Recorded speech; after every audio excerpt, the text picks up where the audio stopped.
యేసుక్రీస్తు నామములో అందరికీ శుభములు, మేలులు, మరి శ్రేష్టమైన ఆశీర్వాదములు ప్రకటిస్తూ ఉన్నాను. హల్లెలూయా. మరి 4 నెలలు అయిపోయింది కదా. 1/3 of the year is over. అయిపోయిందా? సో ఇది కూడా తొందరగా అయిపోతూ ఉంది. మరి ఎవరెవరు దేవుణ్ణి ఎలా స్తుతిస్తున్నారు, ఎలా దేవుని మహింపరుస్తున్నారు అనేది చాలా ప్రాముఖ్యమైన విషయం. ఈ 37వ కీర్తన కొద్దిగా పెద్ద కీర్తన. మరి దాదాపుగా 40 వర్సెస్ ఉన్నాయి. Surrendering my ways in to the hands of the lord, committing my ways in to the hands of the lord. నీ మార్గమును యెహోవాకు అప్పగింపుము, నీవు ఆయనను నమ్ముకొనుము, ఆయన నీ కార్యము నెరవేర్చును. హల్లెలూయా. చెప్తారు ఈ మాటలు. Commit your way to the lord, trust in him and he will act. నీ మార్గమును యెహోవాకు అప్పగింపుము, నీవు ఆయనను నమ్ముకొనుము, ఆయన నీ కార్యము నెరవేర్చును. హల్లెలూయా. సో ఇప్పుడు మీకు ఏమర్థమైంది? యేసు ప్రభు ఒక మాట చెప్పాడా? ఇలాంటి మాట ఏమన్నా చెప్పాడా? ఏం చెప్పాడు? ఏమన్నారు అంటే, ఏమని చెప్పాలంటే, దీనిని పోలిన మాట ఇట్లాగే ఉండదు, దీనికి కొంచెం సమభావం కలిగిన మాట, ఈక్వల్ మీనింగ్, క్లోజ్ మీనింగ్. ఏమన్నా మీకు ఏమన్నా స్ఫురించిందో ఈ మాట? ప్రయాసపడి భారం ఇచ్చున్న సమస్త జనులారా నా యొద్దకు రండి, నేను మీకు విశ్రాంతిని ఇస్తాను. హల్లెలూయా. గుర్తొచ్చిందా మాట? విన్నట్టు గుర్తుందా? ఇదేదో ఒకటిగానే అనిపిస్తుందా? నీ మార్గమును యెహోవాకు అప్పగింపుము, నీవు ఆయన నమ్ముకొనుము, ఆయన నీ కార్యము నెరవేర్చును. కొద్దిగా పోలికుంది అనిపిస్తుందా? ఏం లేదా? ఆయన నీ కార్యము నెరవేర్చును. యేసుప్రభు ఏం చెప్పాడు? మీ మీద నా కాడి ఎత్తుకొని నా యొద్ద నేర్చుకోండి, అప్పుడు మీ ప్రాణములకు ఎలైనగా నా కాడి సులువుగాను నా భారం తేలిక. ఇక్కడేముంది? దేవుని నమ్ముకోండి, దేవునికి అప్పగించుకోండి, అప్పుడు ఆయన నీ పని చేస్తాడు కదా. అది మన అందరం గుర్తుపెట్టుకోవాలి, చాలా జాగ్రత్తగా గుర్తుపెట్టుకోవాలి. కొన్నిసార్లు దేవుని మాటలు ఒక్కొక్కసారి ఒక్కొక్క రీతిగా దేవుడు మనకు బోధిస్తూ ఉంటాడు. అది మనం కొంచెం జాగ్రత్తగా అర్థం చేసుకోవాలి, కొంచెం ధ్యానించాలి. అప్పుడు కొన్ని మాటలు మనకు అర్థమవుతాయి. సామెతలు 16వ అధ్యాయం 3వ వచనం. సామెతలు, Proverbs chapter 16 verse 3. నీ పనుల భారము యెహోవా మీద ఉంచుము, అప్పుడు నీ ఉద్దేశములు సఫలమగును. హల్లెలూయా. ఈ మాట కరెక్ట్గానే అనిపిస్తుందా? కొంచెం. Commit your work to the lord and your plans will be established. నీ మార్గమును, బైబిల్ ఎక్కడున్నారు మీరు? ఇప్పుడు కీర్తనలోకి రండి. మరి ఇప్పుడు సామెతలు 16వ అధ్యాయం చదివాం కదా, 3వ వచనమా? ఏం చదివాం ఇప్పుడు? సామెతలు 16 3వ వచనం. ఇదేమో కీర్తనలు 37 5వ వచనం. నీ మార్గమును నీవు ఆయనను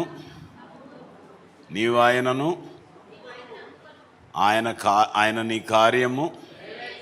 సో ఈ లోకంలో చాలామంది ఉన్నారు, చాలా గొప్ప గొప్ప వారు ఉన్నారు, కానీ వారందరినీ చాలామంది మర్చిపోయారు కదా.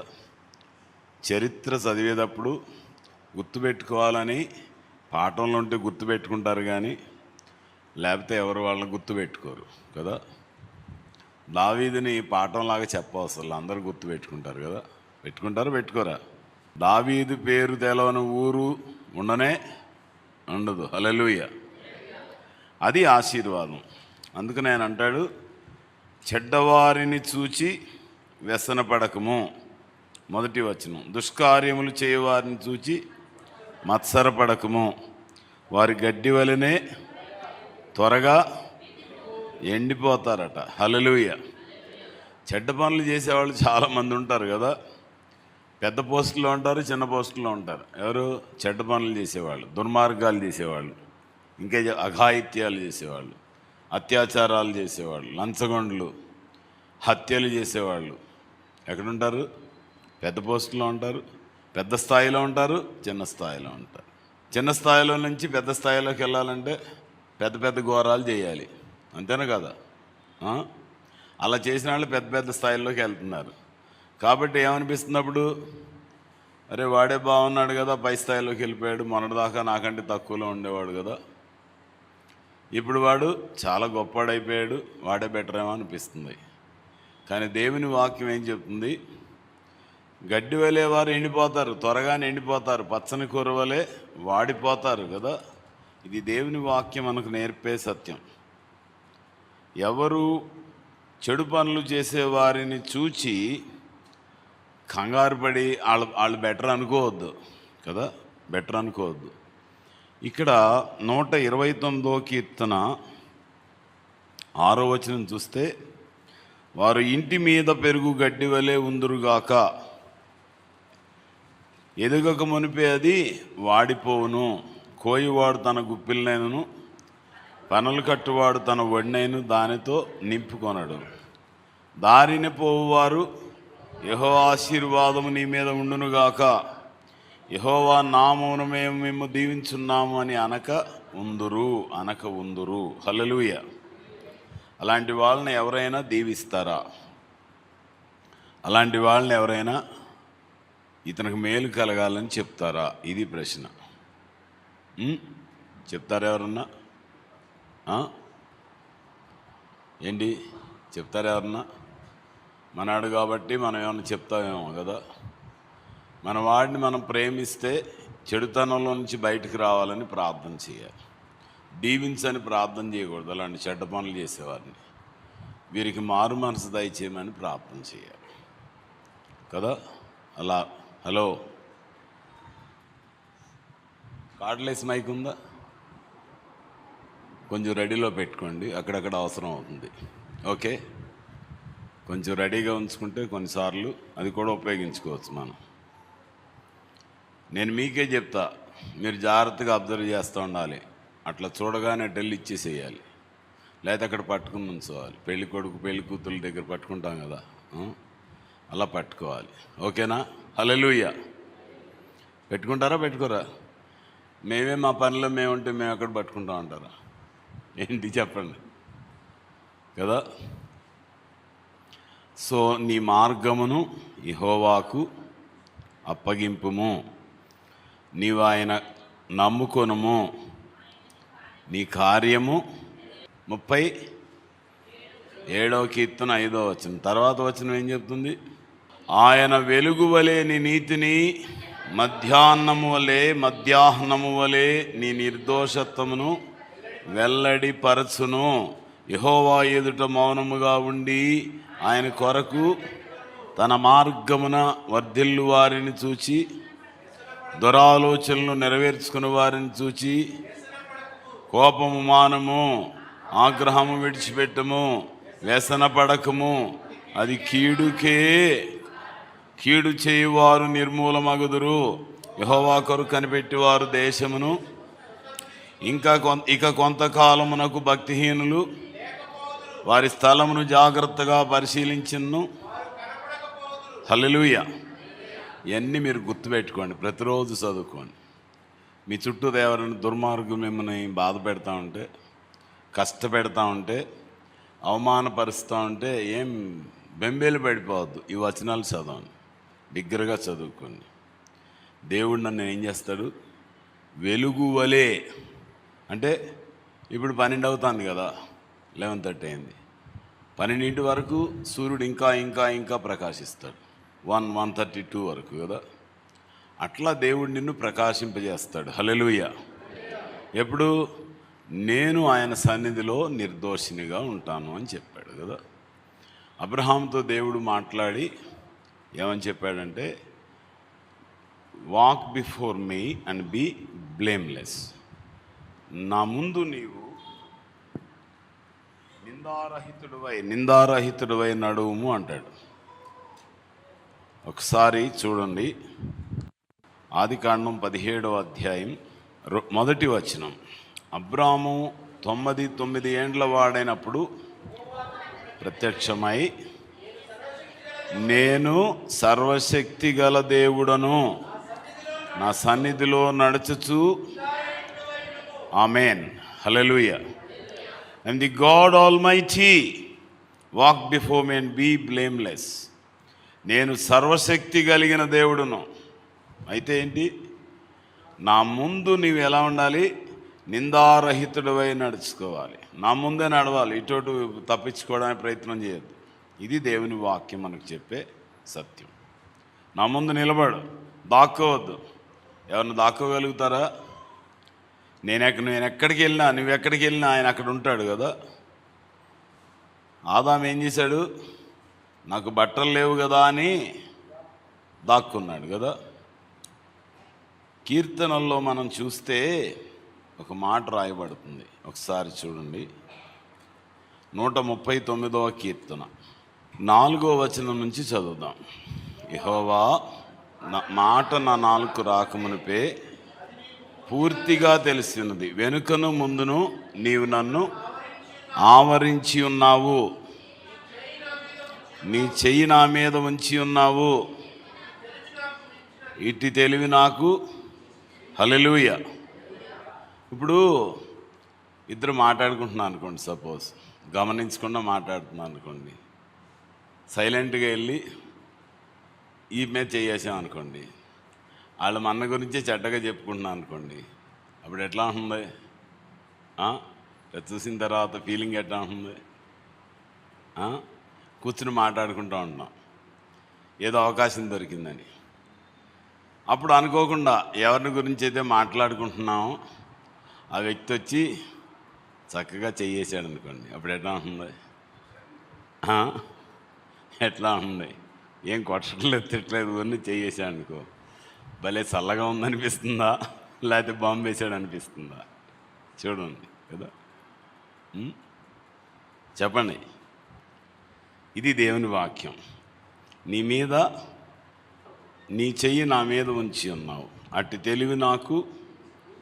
అది అగోచరం అంటే చూడటానికి వీలు కాదు. It cannot be seen.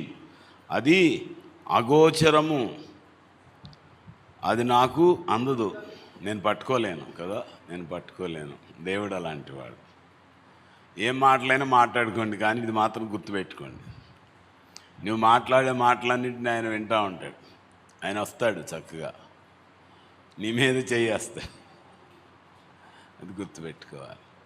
చాలామంది ఏదోటి మాట్లాడుకుంటూ ఉంటారు చాలా తేలిగ్గా కదా, చులకనగా మాట్లాడేసేసుకుంటారు, ఏముందలే అనుకుంటారు కదా.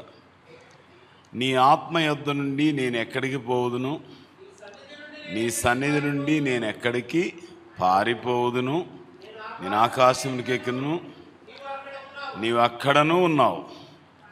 పాతాళమందు పండుకొనెను, నీవు అక్కడనే ఉన్నావు.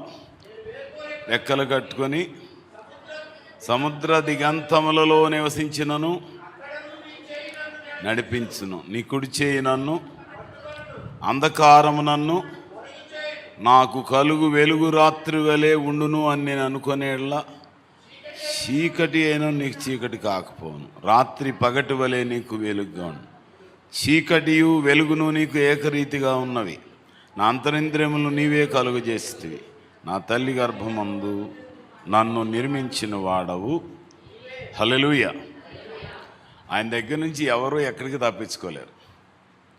ఈ లోకంలో కోర్టులను బోల్తా కొట్టించవచ్చు, రాజకీయ నాయకులను బోల్తా కొట్టించవచ్చు, అధికారులను బోల్తా కొట్టించవచ్చు, కానీ దేవుని దగ్గర నుండి మనం ఎవరం కూడా తప్పించుకోలేం కదా. ఆయన గ్రంథంలో అన్నీ రాయబడుతున్నాయి. ఆయన సన్నిధిలో అన్నీ రికార్డ్ అయిపోతున్నాయి కదా. ఓ మానవుండా నీ గతి ఏమవునో తెలియనా అని 192వ పాట ఒకసారి చూడండి. ఒక చరణాన్ని పాడటానికి ప్రయత్నం చేద్దాం.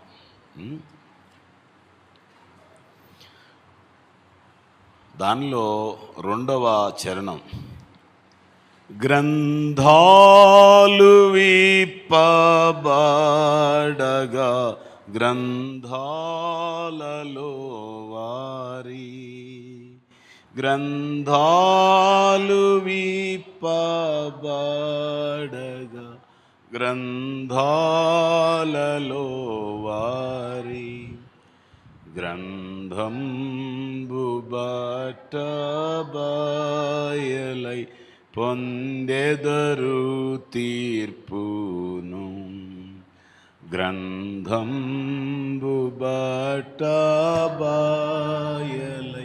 పొందెదరు తీర్పును. ఓ మానవుండా నీ గతి ఏమౌనో తెలియునా, ఏమేమి చేయుచుంటివో తప్పించుకొందువా. హల్లెలూయా. సో ఎవరేం తప్పించుకోలేరు, ఎవరు తప్పించుకోలేరు. ఏ విధంగానూ నలకంతైనా తేడా లేకుండా నిష్పక్షపాతంగా తీర్పు తీర్చేవాడు ప్రభు అయిన యేసుక్రీస్తు. హల్లెలూయా. అయితే నువ్వు నీ మనస్సాక్షిని యథార్థంగా ఉంచుకుంటే ఒక రోజున నువ్వు ఎలా ఉంటావు? ప్రకాశిస్తావు, సూర్యుని వలె ప్రకాశిస్తావు. దానియేలు గ్రంథంలో ఒక మాట కనబడుతుంది. ఏంటంటే మంచి క్రియలు చేసిన వారు, దేవుని కొరకు జీవించిన వారు ఎలా ఉంటారు? నక్షత్రముల వలె ప్రకాశిస్తారు అని రాయబడింది. 12వ అధ్యాయం 11వ అధ్యాయం దానియేలు గ్రంథం 12వ అధ్యాయం 3వ వచనం, బుద్ధిమంతులైతే ఆకాశమండలములోని జ్యోతులను పోలిన వారై. హల్లెలూయా. ఎవరు ప్రకాశించేది? బుద్ధిమంతులైతే.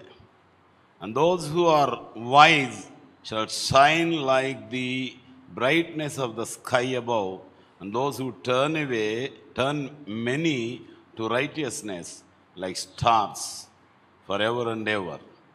నీతి మార్గమును అనుసరించి నడుచుకున్నట్లు ఎవరు అనేకులను త్రిప్పుదురో వారు నిరంతరము నక్షత్రం వలె ప్రకాశిస్తారు.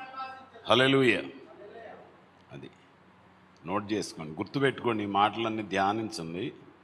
మరలా ఇంటికి వెళ్ళినాక జాగ్రత్తగా చూడండి. దేవుని ఎదుట మీ హృదయాన్ని నిర్దోషంగా నిలబెట్టుకుంటే మనం నిజంగా ఆరాధన చేసిన వాళ్ళు అవుతాం. యేసుప్రభు ఏం చెప్పాడు? నన్ను ఆరాధించేవారు ఆత్మతోనూ, ఎవరు గుర్తులేదా? ఆరాధించువారు ఆత్మతోనూ, అంతేనా? ఆరాధిస్తే మనం ప్రకాశిస్తాం. హల్లెలూయా. ఉందా బైబిల్లో? లేదా? ఆరాధిస్తే ప్రకాశిస్తాను ఉందా బైబిల్లో? ఉందా లేదా? ఆరాధిస్తే ప్రకాశిస్తానుందా బైబిల్లో? ఆరాధిస్తే ప్రకాశిస్తారు.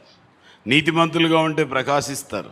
ఎవరు అనేక మందిని నీతిమంతులుగా ప్రేరేపిస్తారో, ఎవరు నడిపిస్తారో వారు ఎలా ఉంటారు? ప్రకాశిస్తారు. హల్లెలూయా. అప్పుడు ఏం చేస్తాడు దేవుడు? ప్రకాశమానంగా నిలవబెడతాడు. మధ్యాహ్నపు వెలుగు వలె నీ నిర్దోషత్వమును వెల్లడిపరుస్తాడు. ఆయా చెడు పనులు చేసే వాళ్ళందరూ ఏమైపోతారు? కనబడకుండా అయిపోతారు.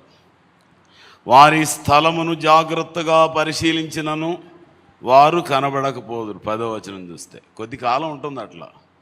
యేసుప్రభు ఒక మాట చెప్పాడు కొండ మీద ప్రసంగంలో కదా, ఈ నా మాటలు విని వాటి చప్పున చేయు ప్రతివాని ఇల్లు వాడు ఎట్లా ఉంటాడు? బండ మీద తన ఇల్లు కట్టుకున్న బుద్ధిమంతుని పోలి ఉంటాడు. వాన వచ్చెను, వరదలు వచ్చెను, గాలి విసిరి దాని మీద కొట్టెను, కానీ ఆ ఇల్లు బండ మీద కట్టబడింది కనుక అది పడలేదు. ఈ నా మాటలు విని వాటి చొప్పున చేయని ప్రతివాడు ఇసుక మీద తన ఇల్లు కట్టుకొనిన బుద్ధిహీనుని పోలియుండును. వాన వచ్చెను, వరదలు వచ్చెను, గాలి విసిరి ఆ ఇంటి మీద కొట్టెను, అప్పుడు అది కూలబడెను, దాని పాటు గొప్పదని చెప్పాను. మత్తయి సువార్త 7వ అధ్యాయం చివరి వచనాలు. సో మీరందరూ గుర్తుపెట్టుకోవాలి. వాన వచ్చెను, వరదలు వచ్చెను, గాలి విసిరి ఆ ఇంటి మీద కొట్టినాం, అప్పుడు అది కూలబడినాం, దాని పాటు గొప్పదని చెప్పాను. యేసు ఈ మాటలు చెప్పి ముగించినప్పుడు ఏమనుంది? బోధకు ఆశ్చర్యపడిరి, ఎందుకంటే శాస్త్రుల వలె కాక అధికారము గలవాని వలె ఆయన మాట్లాడెను, బోధించెను. హల్లెలూయా. సో ఇది అందరూ గుర్తుపెట్టుకోవాలి. ఎట్లా మాట్లాడాలి? అధికారము గలవారిలాగా అధికారంతో మాట్లాడాలి.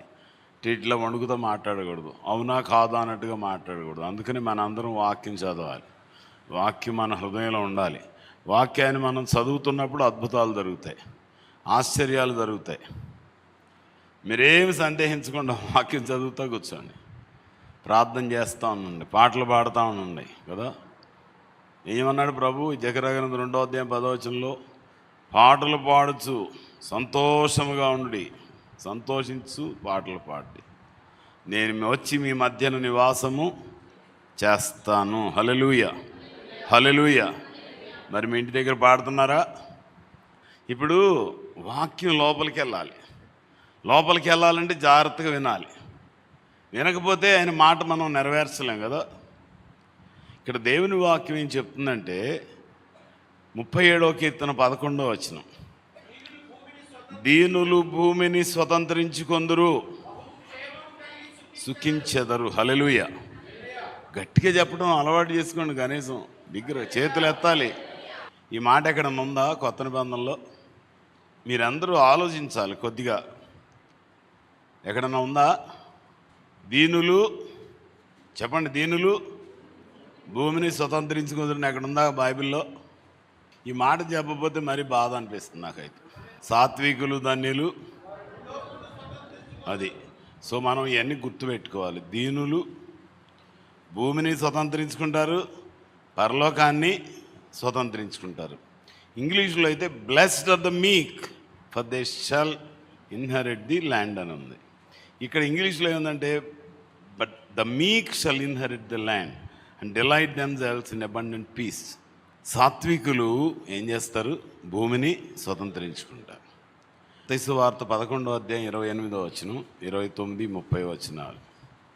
గుర్తు లేదనుకోండి, కానీ రిఫరెన్స్ గుర్తుంటే తీసన్న చదవాలి. ప్రయాసపడి భారం మోయిచున్న సమస్త జనులారా, నేను మీకు విశ్రాంతినిస్తాను. నేను సాత్వికుడను, దీన మనసు గలవాడును గనుక నా కాడి ఎత్తుకొని నా యొద్ద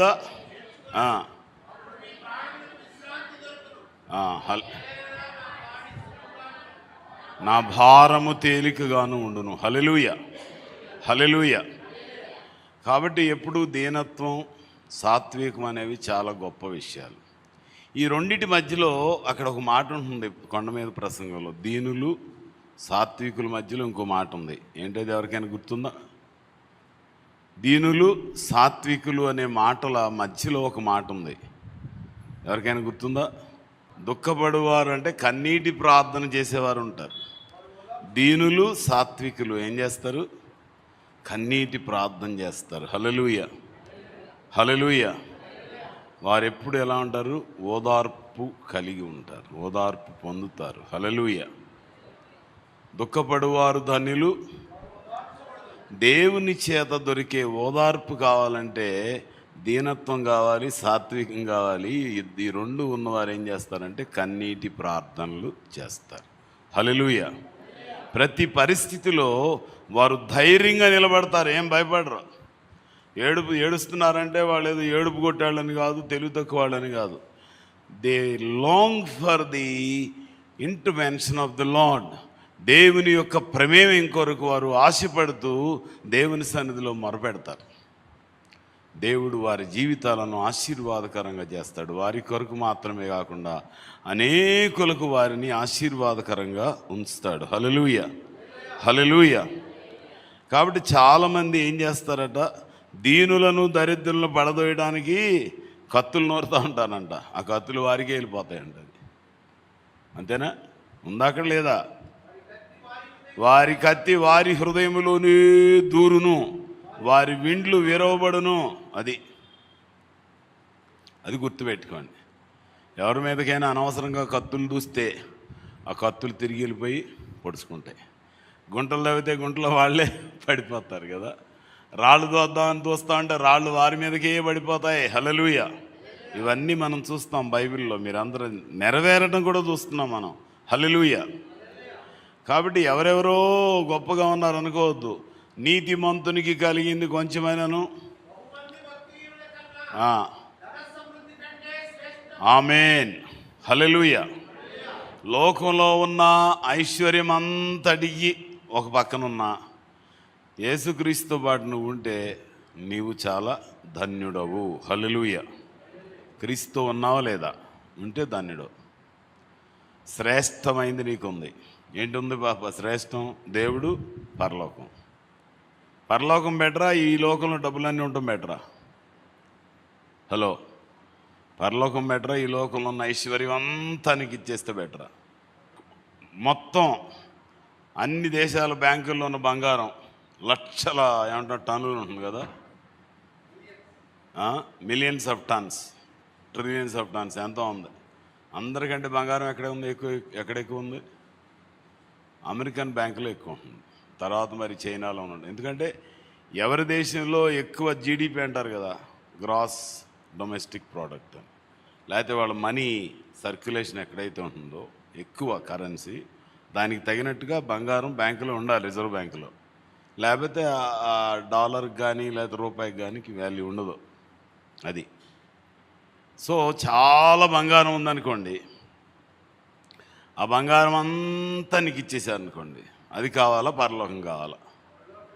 సామెతలు గ్రంథం 16వ అధ్యాయం 16వ వచనం, అపరంజిని సంపాదించుట కంటే జ్ఞానమును సంపాదించుట ఎంతో శ్రేష్టం. చెప్పండి, ఎంతో శ్రేష్టం. వెండిని సంపాదించుట కంటే తెలివిని సంపాదించుట ఎంతో మేలు. హల్లెలూయా. నేను విజయవాడలో చదువుకునేటప్పుడు అక్కడ ప్రబోధ బుక్ సెంటర్ అని ఒకటి ఉండేది. ఇప్పుడు కూడా ఉంది ప్రబోధ బుక్ సెంటర్ అని. కొంచెం పాత గోడలు ఉండేవి, మరి ఇప్పుడేమైనా మార్చారని తెలియదు. దాని మీద ఇదే రాసేవారు, అపరంజిని సంపాదించడం కంటే జ్ఞానమును సంపాదించడం ఎంతో, వెండిని సంపాదించడం కంటే ఎంతో మేలు. హల్లెలూయా. చెప్పరండి ఎవరు? ఈ మాట చెప్దాం. అపరంజిని సంపాదించుట కంటే జ్ఞానమును సంపాదించుట ఎంతో శ్రేష్టము, వెండిని సంపాదించుట కంటే తెలివిని సంపాదించుట ఎంతో మేలు. హల్లెలూయా. హల్లెలూయా. అక్కడ కింద రాస్తాడు, చెడుతనము విడిచుటయే యథార్థవంతులకు తన ప్రవర్తనను కనిపెట్టేవాడు. ప్రాణమును కాపాడుకోవడం అంటే ఇక్కడ ఉంటాము పోతాము పర్వాలేదు కదా, వెళ్ళిపోవచ్చు. పోతే ఉంటే ఇక్కడ ఉంటాం, లేకపోతే దేవుని వద్దకు వెళ్ళిపోతాం. హల్లెలూయా. హల్లెలూయా. కొంచెం గట్టిగా చెప్పండి, హల్లెలూయా. హల్లెలూయా. సో మనందరం ఈ విషయాలు జ్ఞాపకం చేసుకోవాలి చాలా జాగ్రత్తగా. 37వ కీర్తనలో 1-2 వచనాలు చదివి ముగిద్దాం.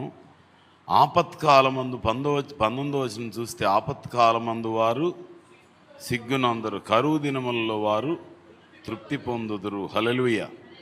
ఈ మాట యెషయా గ్రంథం 58వ అధ్యాయంలో కూడా ఉంది, తర్వాత మీరు చూడండి. ఇంకా 21వ వచనం చూస్తే, భక్తిహీనులు అప్పు చేసి, చెప్పరండి ఎవరు?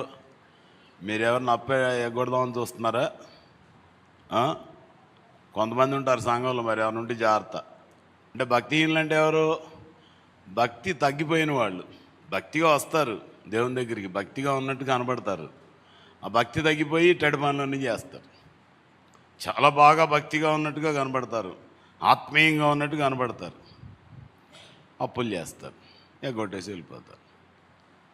ఒకసారి నేను విజయవాడ వెళ్ళా, ఒక పాస్టర్ గారి దగ్గరికి మాట్లాడుతున్నాం. మంచి ప్రియులైన ఆవిడ వచ్చింది. ఆవిడొచ్చి ఏవో చెప్తాంది. విన్నాను, కొంచెం వదిలేశాను, మనకు సంబంధించిన వ్యక్తి కాదులే. తర్వాత ఆయన ఏం చెప్పాడంటే, ఆవిడ ఏం చేసేదంట, ఎవరో ఒకళ్ళ దగ్గరికి వెళ్ళేది. మరి ఇక దురాత్మలు నడిపిస్తూ ఉండే, సిస్టర్, బ్రదర్, మీరు నాకు రాత్రి కనపడ్డారు, ఏమని, మీ దగ్గరికి వెళ్తే మీరు సహాయం చేస్తారని చెప్పాడు దేవుడు అని వెళ్ళేదండి. వాళ్ళేం పాపం పోన్లేని ఇచ్చేవారు. అలా కొంచెం కొంచెం కొంచెం కొంచెం ఇక్కడ అక్కడ అక్కడ అక్కడ అంత అయిపోయిన తర్వాత ఏం చేస్తాను, అంత పోయింది అని చెప్తాను కదా. ఏదైనా తోట వలే చేస్తాన్నాడు ఈ జీవితాన్ని. ఈ బైబిల్లో వాక్యాలు చూపించేదంట కదా. చూపిస్తే అందరూ పాపం పోనులే, ఇవి కష్టంలో ఉంది, పాపం ఇవిడికి ఎవరు లేరని సాయం చేస్తుంటారు. ఆమె కొడుకులకి ఇచ్చేది. ఆ కొడుకులన్నీ వ్యాపారం చేస్తున్నాం అనేవారు, లారీ కొంటున్నాం అనేవారు, బస్సు కొంటున్నాం అనేవారు, లేకపోతే ఏదో చేస్తున్నాం అనేవారు, అన్నీ అయిపోయాయి. ఫైనల్గా ఏం చేసింది, అప్పులు తీర్చలేదు. ఏమంటారు, ఐపీ పెట్టేసింది. ఏమంటారు దాన్ని, భక్తిహీనులు అప్పు చేసి. సో జాగ్రత్త, ఎవరైనా అప్పులు ఇచ్చేటప్పుడు కొంచెం జాగ్రత్తగా చూడండి. యెహోవా ఆశీర్వాదం నొందిన వారు భూమిని, ఆయన శపించిన వారు. చాలా విషయాలు అక్కడ రాయబడ్డాయి. 25వ వచనం ఒకసారి చూడండి. నేను చిన్నవాడిన ఇంటిని ఇప్పుడు ముసలివాడినై ఉన్నాను, నీతిమంతులు విడవబట్టు కానీ. ప్రభువుని గట్టిగా నమ్ముకోండి, మీ పిల్లలు ఎప్పుడు దీవించబడతారు. హల్లెలూయా. ప్రభువుకు నమ్మకంగా ఉండండి. ప్రభువు మీ బిడ్డలను చాలా ఉన్నత స్థితిలోకి తీసుకెళ్తాడు. మీరు ఎన్ని దౌర్భాగ్య పనులు చేసే వాళ్ళని చూసి భ్రమపడద్దు. ఓకే, వీళ్ళు ఇంత బాగున్నారు కదా, భలేగున్నారు అనుకోవద్దు. దేవుడు వారి తర్వాత వారు ఎట్లా ఉంటారో తెలియదు, వారి పిల్లలు, వారి తరాలు ఎట్లా ఉంటాయో తెలియదు. మీరు దేవునికి నమ్మకంగా ఉంటే చాలా దీవించబడతారు. పిల్లలు పిల్లలు పిల్లల పిల్లలు. 29వ వచనంలో ఉంది, నీతిమంతులు భూమిని స్వతంత్రించుకుందరు, వారు దానిలో నిత్యము ఇది ఒక ప్రవచనార్థకమైనటువంటి మాట. నిత్యము నివసించడం అంటే నిత్యం అని కాదు, కానీ 1000 ఏండ్ల పరిపాలనలో మనం ఉంటాం.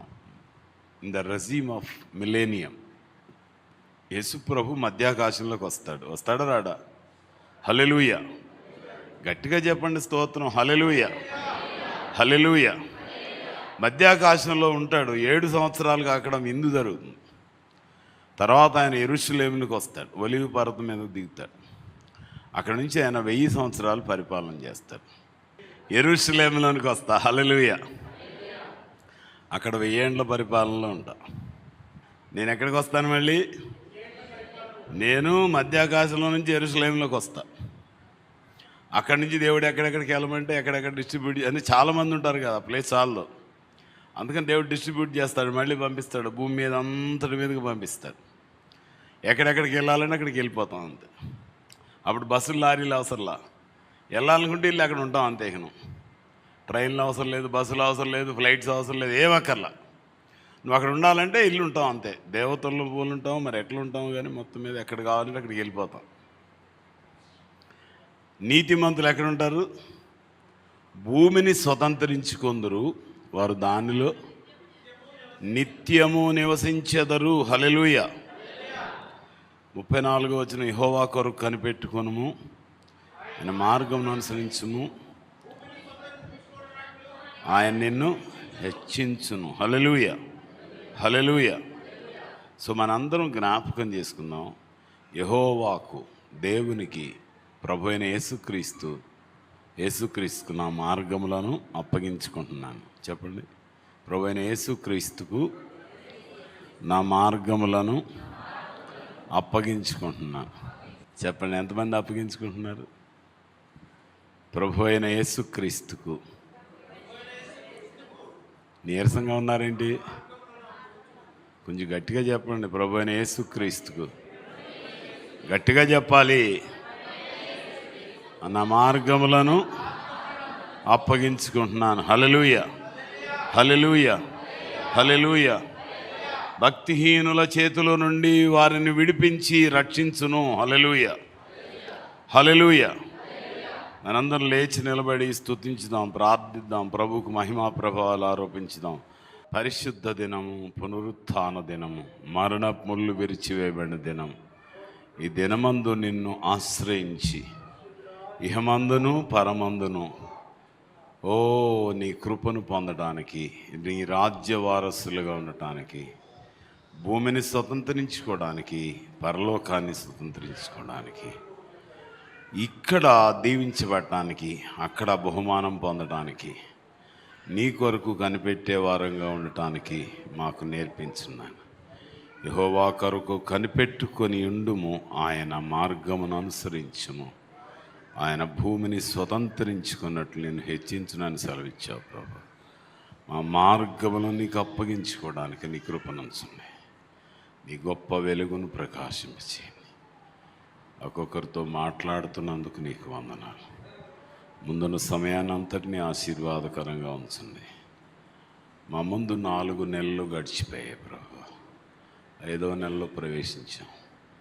ఈ ముందున్న సంవత్సర కాలం అంతట్లో, ఈ 8 నెలల కాలంలో నీ కొరకు ఎలా అడుగులు వేయాలో మాకు నేర్పించండి.